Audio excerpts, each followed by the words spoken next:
प्रेक्षकांनो, लक्ष्मीच्या पावलांनी या मालिकेचा आजचा एपिसोड त्यांनी खूपच छान दाखवलेला आहे. आजचा एपिसोड तुम्ही थोडासाही स्किप करू नका. सुरुवातीला आपण बघतोय अद्वैत आणि कला खोबऱ्याच्या वडीचा प्रसाद बनवत आहे. आता ही कला त्याला इन्स्ट्रक्शन देत असते की आधी आपल्याला खोबरं सगळं ते परतवून घ्यावं लागणार आहे. त्यामुळे आधी त्यांनी ते मोठं पातेलं गरम करायला ठेवलंय. आता अद्वैत म्हणतो झालं का ते गरम. आता कला म्हणते झालेलं दिसतंय. अद्वैत तिला म्हणतो हात लावून बघ बरं. बदमाशच आहे हा. आता ते खोबरं त्याच्यामध्ये टाकलं जातंय आणि अद्वैत ते सगळं हलवतोय व्यवस्थित खोबरं. आता कला त्याला मध्ये मध्ये सांगत असते की असं कर तसं कर. आता त्या आनंद दादाला सांगते की आनंद दादा, अंजू अजून खोबरं खोतीये ना, तिला सांगा आणखीन भरपूर खोबरं लागणार आहे आपल्याला. ते आनंद दादा म्हणतात हो हो सांगतो ताई.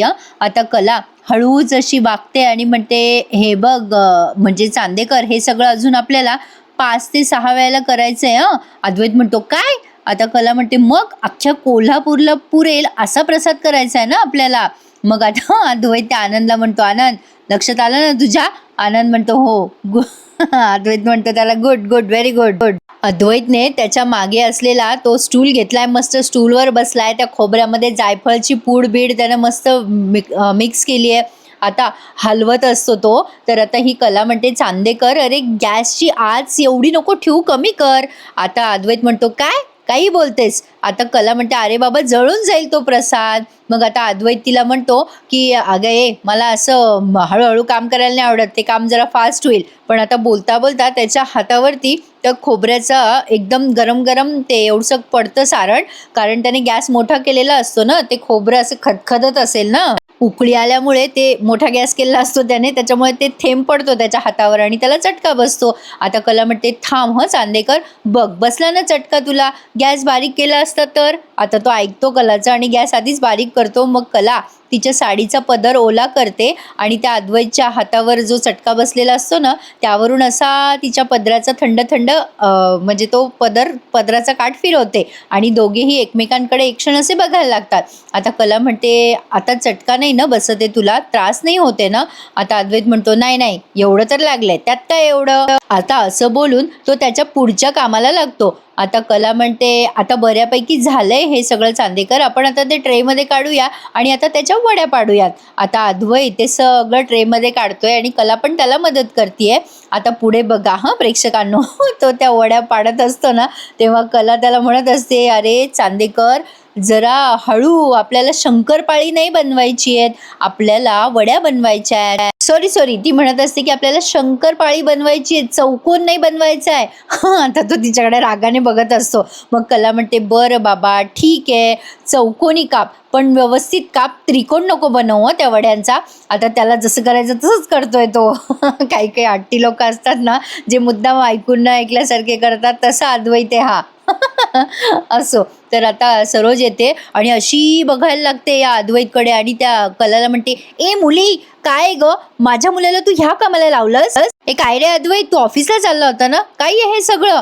आता सगळेजण या सरोजकडेच बघायला लागतात. आता अद्वैत काय हुशार आहे नाही प्रेक्षकांना, तो एक शब्दही बोलत नाही. जेव्हा कलाला बोलत असते ना सरोज, तेव्हा तो काही बोलत नाही मध्ये. आता ती सरोज त्या कलाला म्हणते माझ्या मुलाला जाळ्या तोडतेस का ग. आता कला म्हणते नाही हो मॅडम, असं काही नाही आहे. आता सरोज इतकी बोलते तिला वाटेल तशी, काय ग मुली कोण आहेस तू. आता कला म्हणते अहो मॅडम, आजोबांनी नारळाच्या वड्या बनवायला सांगितल्या होत्या. सरोज म्हणते नाही नाही ऐकलंय ना मी, आबांनी तुला सांगितलं होतं ना. काय गरज नाही, तुला फार पुळका आहे ना हिचा. तुला जर आबांनी असं काम सांगितलं तर तू श्रीकांत भाऊजींना कामाला लावतेस का ग.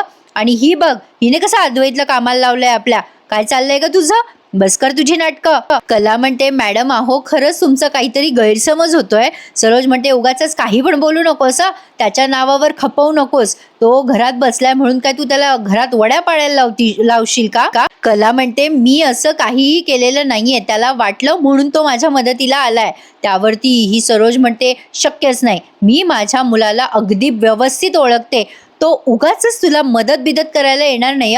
माझ्या मुलाच्या विरोधात माझे कान भरणं बंद कर. नाही, माझा मुलगा तुझी बाजू घेऊन जसा माझ्याशी भांडू शकतो ना, तशी मी त्याची बाजू घेऊन अख्ख्या जगाशी भांडू शकते. तू काय चीज आहेस ग माझ्या समोर.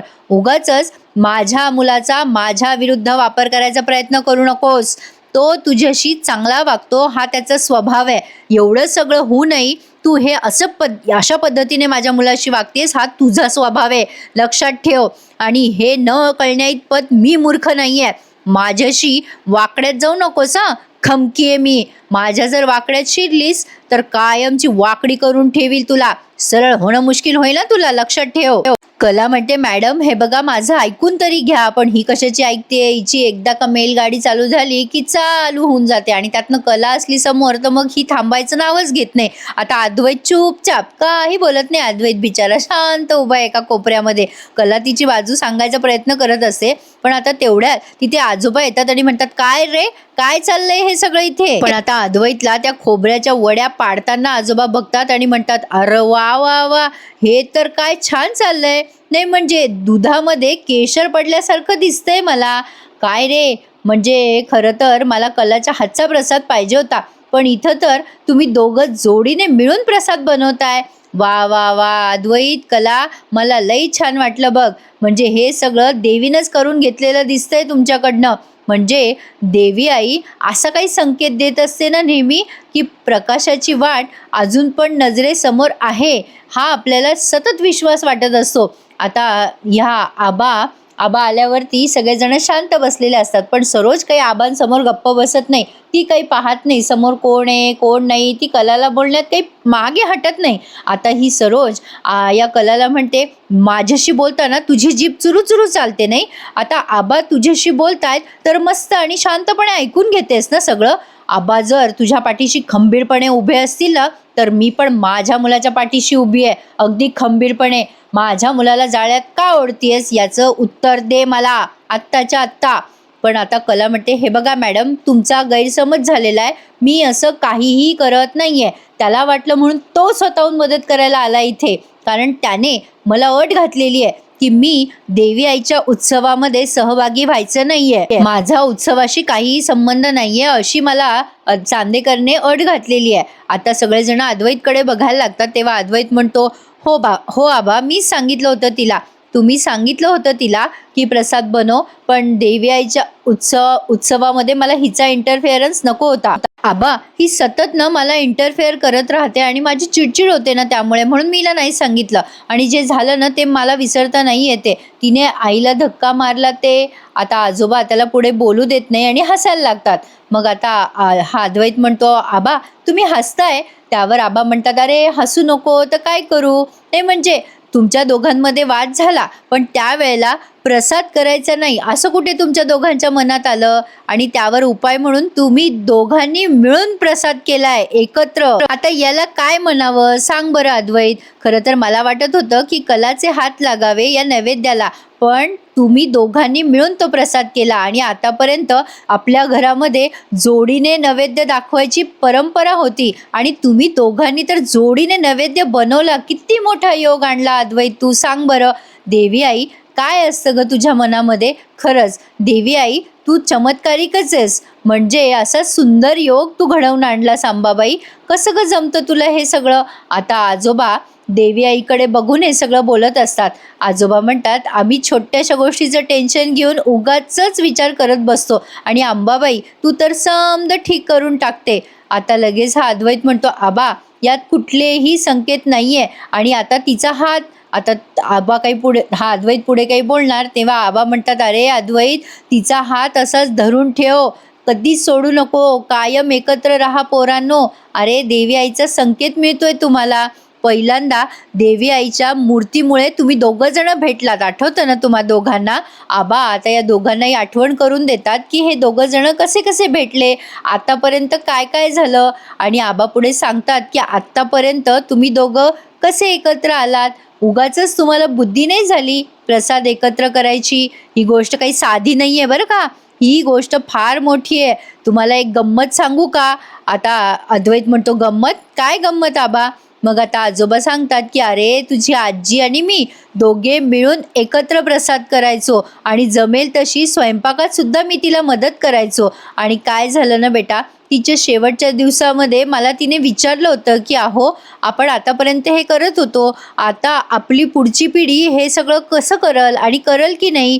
तेव्हा आजोबांनी म्हणजे मी तिला सांगितलं की जशी देवी आईने बुद्धी दिली तशी पुढच्या पिढीला मिळेल पोरांनो. आणि बघा, आज तुम्ही दोघांनी एकत्र प्रसाद केला, एकत्र काम करण्यामुळे, एकत्र व्यवहार केल्यामुळे, म्हणजे पूजापाती एकत्र केली तर व्यवहारही एकत्र सांभाळला तर नाती एकमेकांमध्ये घट्ट होत असतात, प्रेम वाढत असते एकमेकांमधलं, एकमेकांची सवय होत राहते. माझंच घे ना, शारदा गेल्यापासून उगच माझ्या मनाला हुरहुर लागलेली होती, आता पुढे कसं होईल काय होईल, पण म्या कसं बसं सगळं चालवून घेत होतो. आता अद्वैत लगेच म्हणतो की आबा काही त्रास नाही न होते तुम्हाला, म्हणजे आबांचे आता डोळे भरून आलेले असतात गच्च. आबा म्हणतात नाही रे अद्वैत, काही नाही झालं मला, पण मला लई समाधान वाटतंय बघ, आता आमचे दिवस संपले बाबा अद्वैत, आता तुमचे दिवस आहे, जोडीने कामं करा आणि भरपूर उत्कर्ष करा. पोरांनो, एवढे जवळ या की कधी बी दूर होऊ नका रे, असेच जर सोबत राहिले तर खरंच कधीच दूर होणार नाही तुम्ही दोघं जण. आबांनी अद्वैत आणि कलाला भरपूर आशीर्वाद दिलाय. आता फक्त आबाच नाही तर अद्वैत म्हणजे कलाच्या बाबांनी सुद्धा यांना असंच आशीर्वाद दिलाय. आजोबा म्हणतात आता तुम्ही दोघांनी हा प्रसाद एकत्र केलाय ना, तर आता सगळ्या कोल्हापुराला सुद्धा एकत्र हा प्रसाद वाटा. आता सरोज लगेच आबांकडे रागाने बघत असते आणि ही रोहिणी सुद्धा. आजोबा म्हणतात पोरांनो, सगळं कोल्हापूर आशीर्वाद देईल तुम्हाला, चांदेकरांसाठी हे सगळं शुभ आहे बरं का, जा जा पोरांनो वाटा हा सगळा प्रसाद. असं म्हणून आता ही आधी तर सरोज निघून जाते राग राग, मग आता सगळे एक एक करून त्यांच्या खोलीत निघून जातात. आजोबा म्हणतात चला बरं पोरांनो, तुम्ही पटकन तयार व्हा आणि निघा बरं. जो तो आपापल्या कामाला निघून जातो आणि आता हे कला आणि अद्वैत दोघे नुसते एकमेकांकडे बघत राहतात. पण आता कला खूप छान आणि सुंदर अशी तयार होते. प्रेक्षकांनो, इकडे कलाच्या माहेरचं सीन त्यांनी दाखवलाय. कलाच्या माहेरी काही शेजारच्या बाजारच्या बायका आलेल्या असतात. आता त्या कलाला म्हणत असतात, म्हणजे कलाचं कौतुक करत असतात, खरंच बाई कलानं आपल्या नशीब काढलं, म्हणजे एवढे दिवस आम्हाला या चांदेकरांच्या देवीचं दर्शन घेता येत नव्हतं, पण यावर्षी जमलं बाई. कला गेली आणि कलाने ते 5-20 का काय होते ना, ते सगळे बंद करून टाकले, त्याच्यामुळे आम्हाला दर्शन घेणं काय ग, आठवतं का तुला संगीता, मागच्या वर्षी तुझी किती धावपळ झाली होती पास घेण्यासाठी, त्याच तुझ्या पोरीनं आज तुझं देवी आईशी दर्शन घडवलं बघ. आता या संगीताताईंना फार भारी वाटत असतं कलाचं कौतुक ऐकायला. तेवढ्यात कला आणि अद्वैत दोघेही तिथे पोहोचलेत तिच्या आई वडिलांचं दर्शन घ्यायला. आता या कलाच्या आई सांगतच असतात, माझी कला म्हणजे खरंच लक्ष्मी आहे आणि 100 नंबरी सोनं आहे बरं. तेवढ्यात कला येते आणि खूप खुश होतात या आणि म्हणतात अगं बाई कला आली की, अहो जावाई बापू आले आणि कला पण आली आहे, बाहेर या. आता त्या आवाज देतात कलाच्या आई वडिलांना आणि आता या बाया म्हणतात अगं बाई कला, तुझं नाव काढलं आणि आलीस की ग तू, 100 वर्ष आयुष्य आहे तुला. आता अद्वैत या सगळ्यांना नमस्कार करतो, म्हणजे असं नमस्कार म्हणतो आणि मग आता कला म्हणते अगं आई, आम्ही जरा घाईघाईमध्ये आलोय, मी फक्त तुला या वड्या द्यायला आली आहे. अगं आम्ही देवी आईचा प्रसाद केला ना आज, आणि आजोबांची इच्छा होती की आम्ही सगळ्यांनी जाऊन हा प्रसाद, देवी आईचा प्रसाद प्रत्येक घरामध्ये पोहोचायला हवा, म्हणून या वड्या केल्यात. प्रेक्षकांनो, आता काय हे सगळ्या घरभर फिरणार आहेत का? असो, तर आता हे कलाच्या शेजारीनी म्हणतात त्या, खरंच लई गुणाची आहेस ग कला, तू त्या घरात गेली आणि आमचं भाग्य उजळलं, म्हणजे तू त्या घरात गेलीस आणि आमचं सगळं सोपं केलं बघ, म्हणजे आपल्या जवळच्या माणसाला देवी आईचा दर्शन घेता येईल बघ, आता काही अडचण नाहीये मध्ये. खरंच कला, अशी सून समद्यांना मिळायला हवी. आता त्या कलाचे लाड करतात आणि दृष्ट काढतात कलाची आणि म्हणतात कला, खरंच तुला कोणाची नजर न लागो बाई. आता ते अद्वैतला पण खूप लाड करतात. अद्वैतराव, तुम्ही पण खूप छान आहात, म्हणजे अगदी सोन्यासारखा नवरा मिळाला ग कला तुला. अद्वैतराव, आमच्या कलाला शोभता तुम्ही. आता त्या दुसऱ्या शेजारीने म्हणतात, खरंच आपल्या हिऱ्यासारख्या पोरीला सोन्याचं कुंदन तर हवंच होतं, आणि चांदेकर दागिने घडवतात आणि या जोडीचा दागिना देवी आईनं स्वतःच घडवला बघा. अद्वैत त्याच्या दाढीला असा हात लावत असतो, कारण त्या बाईने त्याच्या गालाला हात लावलेला असतो ना, म्हणून. आता या दोघी बिचाऱ्या शेजाऱ्यांनी उशीर होतोय म्हणून आता निघाल्यात. आता त्या दोघी जणी गेल्यानंतर कलाचे बाबा म्हणतात की जावई बापू, आम्हाला ठाव आहे, म्हणजे आबासाहेबांनी सगळं रीतीप्रमाणे आणि व्यवस्थित सगळे सणवार करायला आवडतात. खरं तर आम्ही रीतीप्रमाणे आज दसऱ्याच्या दिवशी तुमच्या घरी सोन्याचं पान घेऊन यायला पाहिजे होतं, म्हणजे तुमचा पहिलाच दसरा आहे लग्नानंतर, आणि आम्ही मात्र सोन्याचं पान तुमच्या घरी घेऊन नाही आलो, कारण आमची ऐपत नाही आहे हो. पण तरीसुद्धा जसं जमल तसं झेपल तसं पैशाची जुळवाजुळव करतो आम्ही आणि बघतो सोन्याचं पान घेऊन येतो तुमच्याकरता.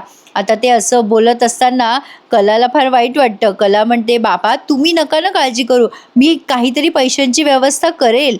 त्यावर आता अद्वैत म्हणतो, थांब जरा 1 सेकंड कला, काय आहे ना, हे बघा तुम्ही असं काही विचार करू नका की तुम्हाला सोन्याचं पान आणायला जमलं नाही वगैरे, आणि आम्हाला तुमच्या परिस्थितीची सगळी कल्पना आहे. आधीच तुमच्यावर कर्जाचा एवढा मोठा डोंगर आहे आणि आबांना पण कळेल ह्या सगळ्या गोष्टी, त्यामुळे ते तुम्हाला नक्कीच समजून घेतील. नका काळजी करू, तुम्ही हे सगळं आणण्याच्या म्हणजे प्रयत्न करू नका. बरं, आम्ही आता येतो. बाकी जणांकडे सुद्धा आम्हाला वड्या नेऊन द्यायच्यात. कलाच्या वडिलांना हे अद्वैतचं उत्तर ऐकून खूप छान वाटतं. आता अद्वैत आणि कला दोघेही जण जोडीने नमस्कार करतात. आता अद्वैतची आई कलाची आई आणि कलाचे बाबा दोघंही यांना आशीर्वाद देतात, सुखी राहा पोरांनो.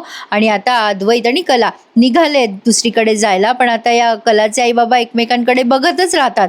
आता कला बाहेर आल्यानंतर अद्वैत तिला म्हणत असतो, काय त्या बायका जरा जास्तीच कौतुक करत होत्या नाही तुझं. कला म्हणते, केलं त्यांनी कौतुक, मग तुझ्या का पोटात दुखलं रे चांदेकर. आता हा म्हणतो की नाही, एवढं काही कौतुक करण्यासारखं तुझ्यात काही नाही आहे, आणि जरा जास्ती ओव्हरडोस होत होता सगळा त्या कौतुकाचा. नाही म्हणजे आता लगेच कला म्हणते, का का का रे. आता लगेच अद्वैत म्हणतो की माझं कौतुक करायसारखं आहे ना. आता कला म्हणते, तुझं का.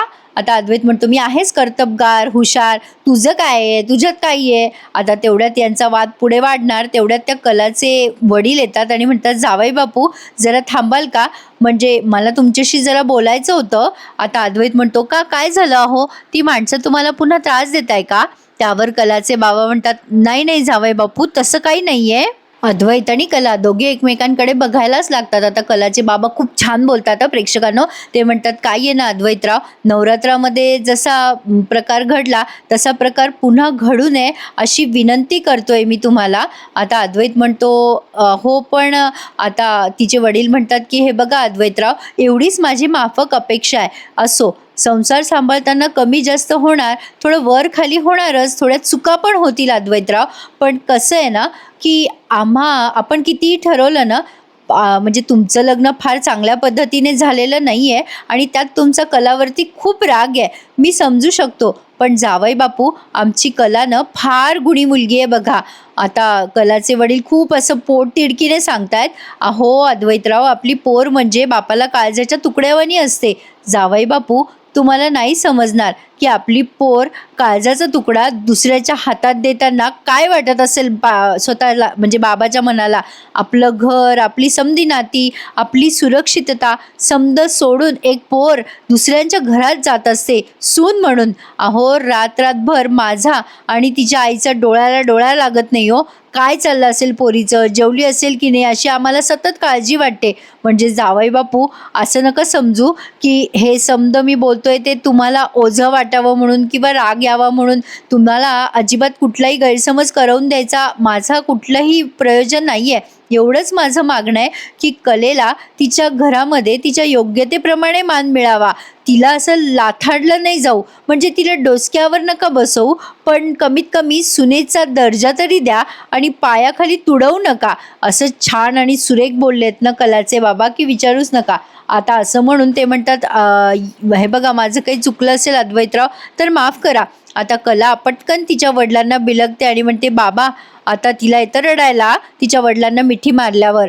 आता कला म्हणते, बाबा हो नका ना अशी विनंती करू. कला म्हणते, बाबा हे बघा, माझ्याकडे बघा बरं, मी तुमची मुलगी आहे ना, माझ्यामध्ये खूप हिंमत आहे बाबा. मोठ्यांसमोर वाकायला मी कधीही नाही म्हणणार बाबा, मी एवढ्या सहजासहजी मोडून सुद्धा पडणार नाही, पण तुम्ही असे हात पसरवून मला दुबळं करू नका हो. आता कलाला हे सगळं बोलताना डोळ्यात पाणी येत असतं आणि आता जड मनाने ती म्हणते, बाबा येते मी, आता तुम्ही काहीही बोलू नका आणि स्वतःची काळजी घ्या. असं म्हणून कला आता तिच्या वडिलांना निरोप देते. आता अद्वैतला पुन्हा एकदा ते नमस्कार करतात आणि निघून जातात घरामध्ये. अद्वैत आता येत असतो त्याच्या गाडीजवळ, तेव्हा विचार करायला लागतो, अरे बाबा खरेचे बाबा किती मनापासून बोलत होते, त्यांची ही अवस्था मला बघवली नाही. आता अद्वैतला एकदम दया येते कलाच्या बाबाची आणि मग आता कला आवाज देते त्याला, काय रे चांदेकर, काय झालं, चल ना. आता अद्वैत कलाकडे बघतो आणि विचार करतो, झालं, जरा माझ्या मनामध्ये यांच्याबद्दल सहानुभूती आली की हिला बघितलं की सगळं संपून जातं. मला यांच्याविषयी एवढी सहानुभूती वाटत असली तरी हे विसरता येणार नाही की हे त्या अति आगाऊचेच बाबा आहेत. जाऊ द्या, काय विचार करायचा, सोडून देतो, असं म्हणून तो आता सोडून देतोय. आता पुढचा भाग त्यांनी जबरदस्त दाखवलाय. आता अद्वैत कलाला सोन्याचं पान देत असतो, पण अगदी जिवार आल्यासारखं देत असतो. मग आजोबा म्हणतात, काय रे अद्वैत, ही कोणती पद्धत झाली, आपण सोन्याचं पान कशा पद्धतीने देतो, विसरला का तू, असं काय सोन्याचं पान देऊ लागला त्या कलाला. मग आता अद्वैत म्हणतो, हां, हे घे, खरे सोन्याचं पान घे. आता आजोबा म्हणतात, म्हण तिला माझ्या आयुष्यात सोन्यासारखी राहा म्हणून. आता अद्वैत जसं आजोबांनी सांगितलं तसं बोलतो की हे घे सोन्याचं पान खरे आणि माझ्या आयुष्यात अगदी सोन्यासारखी राहा. आता कला त्याला अशी दोन्ही हात जोडून नमस्कार करते आणि म्हणते, हां, हे तूही घे सोन्याचं पान चांदेकर आणि तू सोन्यासारखा राहा बरं. आणि आता कला त्याच्या पायाला जोरात चिमटा घेते त्याला नमस्कार करताना. आता अद्वैत ओरडतो, त्यामुळे सर्वोच्च लक्ष जातं अद्वैतकडे. आता अद्वैत करतो आणि मग म्हणतो, युष्यमान भव. तर छान वाटणार आहे पुढचा भाग बघायला. आजचा भाग आवडला की नाही तुम्हाला? मग चला बरं, एखादा लाईक करून टाका. आणि अजूनही खूप जणांनी चॅनल सबस्क्राईब केलेले नाही आहे, त्यांनी प्लीज चॅनल सबस्क्राईब करा आणि लक्ष्मीच्या पावलांनी या मालिकेचे खरे खुरे रिव्ह्यूज एन्जॉय करा. अजिबात आपल्या चॅनलवर कुठल्याही खोटे रिव्ह्यू दिले जात नाहीत. आजचा भाग कसा वाटला मला कमेंट करून नक्की कळवा. मी तुमच्या कमेंटची वाट बघत असते. धन्यवाद.